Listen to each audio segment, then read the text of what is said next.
Praise the Lord. கர்த்தருடைய பரிசுத்த நாமம் மகிமைப்படுவதாக. பரிசுத்த யோவானது சுவிசேஷ புத்தகம் 2ஆம் அதிகாரம் 7வது வசனம். இயேசு வேலைக்காரரை நோக்கி, ஜாடிகளிலே தண்ணீர் நிரப்புங்கள் என்றார். அவர்கள் அவைகளை நிறைய நிரப்பினார்கள். எனக்கு பிரியமானவர்களே, இன்றைக்கி ஆண்டவர் உங்களையும் என்னையும் பார்த்து இதற்காக ஜெபி என்று சொன்னால் நாம் ஜெபிக்கணும். ஜெபிக்க ஆளை வைக்கக்கூடாது. கொஞ்சம் நேரம் துதிங்கன்னு சொன்னால் நம்ம துதிக்கணும். துதிக்கிறதுக்கு ஆளை வைக்கக்கூடாது. எனக்காக அவர் ஜெபிப்பார், எனக்காக இவர் ஜெபிப்பார். நமக்காக யார் ஜெபித்தாலும் ஜெபம் ஜெயிக்க முடியாதுங்க. ஏன்னா இங்கே வேலைக்காரர்களை பார்த்து ஆண்டவர் சொல்கிற ஒரு வார்த்தை பாருங்கள். வேலைக்காரரை பார்த்து சொல்கிறாரு, ஜாடிகளில் தண்ணீர் நிரப்புங்கள்னாரு. எந்த ஜாடி? சுத்திகரிக்கப்பட்ட கற்சாடி. சுத்திகரிக்கப்பட்ட கற்சாடி.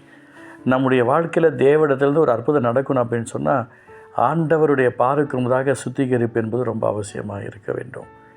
இன்றைக்கி எனக்கு பிடித்தபடிக்கு நான் வாழ்வது வாழ்க்கை அல்ல, என்னை பிடித்தவருக்காக வாழ வேண்டும். அதுதான் முக்கியமான ஒரு விஷயம்.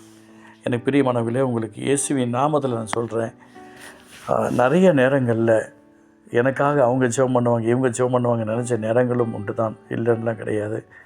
ஆனால் நான் ஆண்டவர் சமூகத்தில் உட்கார்ந்து என்னை நிரப்பும் என்னை நிரப்பும் என்னை நிரப்பும் என்று சொல்லி அவருடைய அன்பை நோக்கி பார்த்து கிருபைகளாலும் இரக்கத்தாலும் தயவாலும் பரிசுத்தாலும் வரங்களாலும் வல்லமையிலும் கனிகளாலும் எனக்கு நானே நிரப்ப நிரப்ப நிரப்ப வெளியில் போகும்போது கர்த்தர் மகிமையாக அற்புதத்தை செய்து கொண்டு பார்க்க முடிகிறது.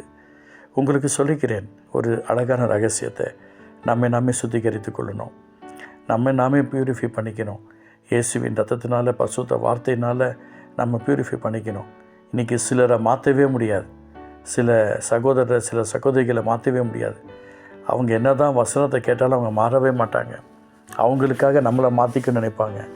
எனக்கு பிரியமானவங்களுக்கு நான் சொல்கிறேன், இயேசுவின் நாமத்தினால நம்ம மாற்றிக்கணும். பரலோகம் போகணுன்னு நினச்சா நம்மளை மாற்றிக்கணும். நான் ரொம்ப ஸ்ட்ரிக்ட்டு அப்படிலாம் சொல்லிட்டு உட்காந்துக்கிறது நேரங்காலம் கிடையாது.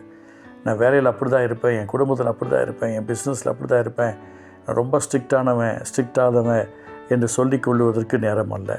எனக்கு பிரியமானவர்கள் உங்களுக்கு சொல்கிறேன், இயேசுவின் நாமத்தினால தயவுசெய்து ஜாடிகளை தண்ணி நிரப்புங்கன்னாரு. அவர்கள் அவைகளை நிறைய நிரப்பினார்களாம். திருப்பி நிரப்பின உடனே ஆண்டவர் சொல்கிறாரு, நீங்கள் இப்பொழுது மொண்டு பந்தி விசாரணைத்தில் கொண்டு போங்கன்னு சொல்கிறார். அந்த கல்யாணத்துக்கு அழைப்பு கொடுத்தாங்களே, அந்த ஓனர்கிட்ட கூட போய் சொல்லலை, கொண்டு போயிட்டு பந்தி விசாரிப்பு காலத்தில் போய் கொடுங்க அப்படின்னு சொல்கிறார். எவ்வளோ பெரிய காரியங்களை பாருங்களேன். பொதுவாகவே ஒரு கல்யாணம் நடக்குது, ஒரு ஃபங்க்ஷன் நடக்குது அப்படின்னா அந்த கல்யாணத்துக்காரங்க யாரும் இருக்க மாட்டாங்க. அவங்களுக்கு ரொம்ப வேண்டப்பட்டவங்க தான் பந்தி விசாரணை பண்ண சொல்லுவாங்க. யாரையாவது ஒருத்தரை பிக்கப் அண்ட் ட்ராப் பண்ண சொல்லுவாங்க, யாரையாவது ஒருத்தரை கவனிக்க சொல்லுவாங்க. ஒவ்வொருத்தருக்கும் ஒரு விதமான வேலைகளை கொடுப்பாங்க. அதே போல் தான் இன்றைய தினத்தில் கர்த்தருடைய நாமத்தை மகிமைப்படுத்தவங்களோடு நான் சொல்கிறேன், தயவு செய்து நான் செய்ய வேண்டிய வேலையை நான் செய்யாத பட்சத்தில் தேவன் எனக்கு செய்ய வேண்டியதை தேவனால் செய்ய முடியாது. அதனால் உங்களுக்கு நான் சொல்கிறேன், நாமே மாற்றிக்கொள்வோம், நமக்கு நாமே ஒரு திட்டத்தை கொண்டு வந்துக்குவோம். தேவன் விரும்புகிற பாத்திரமாக நம்மளை மாற்றிக்கொள்வோம். அதுதான் கர்த்தர் நம்மிடத்தில் எதிர்பார்க்கிறார். பாருங்கள், ருசி நிறைந்ததாக மாறுச்சு. வேலைக்காரர்கள் செய்யறதை செஞ்சாங்க இல்லையா? இன்றைக்கி ஆண்டுடைய ஊழியக்காரராக இருக்கிற நான் சொல்கிறேன், நான் ஜெபிக்கும்போது ஒரு ஆசீர்வாதத்தை கர்த்தர் கொடுக்குறாருன்னா அதுக்கு அவர் சொல்கிறதெல்லாம் செய்யணும், அவருக்கு நான் கீழ்ப்படையணும். அவர் உங்களுக்கு என்ன சொல்லுகிறாரோ அதைப்படி செய்யுங்கள் என்று சொல்லி வேலைக்காரர்களுக்கு வார்த்தை வந்தது போல் இன்றைக்கி கர்த்தருடைய வார்த்தையை பெற்றுக்கொள்வதற்கு, அவருடைய நாமத்தை மகிமைப்படுத்துவதற்கு, அவர் என்ன சொல்கிறாரோ அதைப்படி செய்வதற்கு ஊழியக்காரர்கள் நாமும் அலர்ட்டாக இருக்க வேண்டும்.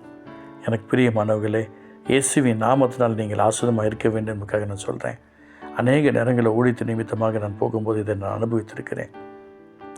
கொஞ்சம் நேரம் ஜெபின்னு சொல்லுவார், அந்நிய பாஷை பேசினுவார், முழங்கால் படிட்டுன்னுவார். அவர் சமூகத்தில் அப்படியே நீல் டவுனில் இருக்க சொல்லுவார், நேர் முழங்காலில் தான் இருக்க சொல்லுவார், யாரையும் பார்க்காத கண்ணை மூடுன்னுவார். அப்படியே ஆண்டவர் சமூகத்தில் கண்ணை மூடி அந்நிய பாஷை பேசி மணிக்கணக்காக அந்நிய பாஷை பேசி துதிச்சு பாடி ஆராதனை செஞ்சுட்டு இப்போ ஒரு நேரம் உட்காருன்னுவார். உட்காந்துக்கப்புறம் பைபிள் எழுந்து முட்டி போட்டு பைபிள் வாசின்னு சொல்லுவார். முன்ன கண்ணை முடிந்து இப்போ கண்ணை திறந்து பைபிள் வாசிக்கணும். அங்கே மீட்டிங் போகும்போது பார்த்தா நல்ல கர்த்தர் அற்புதமாக அதிசயமாக ஆசுதமாக செய்ய முடிந்தது. இன்றைக்கி வேலைக்காரர்களாக இருக்கிற கர்த்தருடைய நாமத்தை மகிமைப்படுத்திருக்கிற நாம் அந்த வார்த்தைக்கு கீழ்ப்படியும் போது நம்முடைய வார்த்தைக்கு அற்புதங்களும் அதிசயங்களும் கீழ்ப்படியும். அன்பு தகப்பனே, இந்த வார்த்தை கேட்டுக்கொண்டிருக்கிற ஒவ்வொருத்தருக்கும் ஒரு அற்புதம் செய்ய போகிறதுக்கு ஸ்தோத்திரம். கிருபை தாங்கட்டும், நன்மை செய்யும். இயேசு நல்ல பிதாவே, ஆமென், ஆமென்.